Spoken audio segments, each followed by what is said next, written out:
How to manage parent pin on Roblox mobile. Hello guys, in today's video I'm gonna show you how to manage parent pin on Roblox mobile. First thing, go to Roblox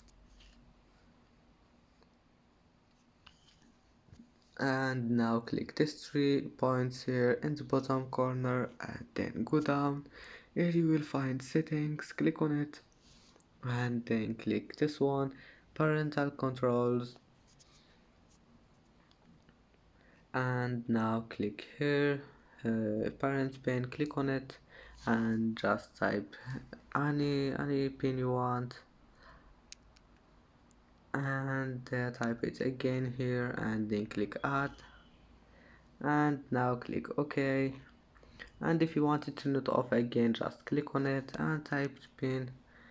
And that's it for today's video. Don't forget like and subscribe and see you in the next video.